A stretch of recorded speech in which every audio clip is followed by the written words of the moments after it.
Hello everyone. Today we will be starting a series to talk about voice over IP using asterisk, and we will also be talking about the importance of having a graphical interface, for the administration of this server. So starting with a bit of introduction or definition, the voice over IP is simply a service that consists of sending vocal data through an IP network instead of using classical telephone systems. For the advantages, we have a lot. We have, like, for example, we have the reduction in the costs. Since you, as a company that needs a lot of communication between employees, relying on an operator would prove to be very expensive. We have also the optimal usage of the resources, since there is no reservation of resources in packet switching, meaning that the link in the IP networks is shared by everyone. And there is also the mobility, obviously, since it's voice over IP.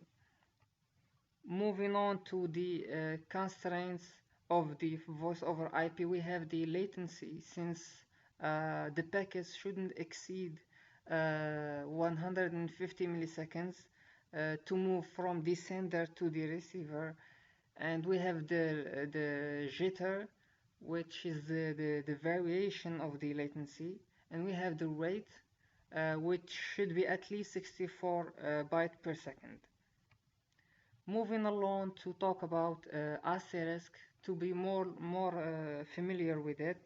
Asterisk is simply a switch that is used as a solution to voice over IP. It started in 1999 by Mark Spencer, and it is an open source, meaning that it is for free to everyone to use.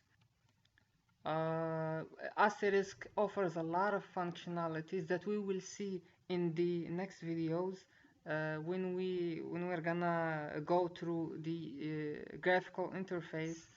We have like the conference room, the CDRs, the transfers of calls, the parking lot of calls, etc. We will see this afterwards. As for the advantages and the disadvantages of this technology, we have that is robust, first of all, and that is simple to use, especially if you use the interface. For the inconvenience of asterisk, the problem with it, that is, it only works in Unix, Ubuntu. There are currently some effort to make it work in other systems like Windows, but for the perfect version you will have to work with Ubuntu. And it also works in the same network. Like, if you want to call someone from another network, you will have to use a trunk, and we will go through that in details afterwards. So that's it for now. For this was just an introduction. In the next videos we will talk about the interface, and it will be like a guideline of how to use it. Okay, and thank you very much.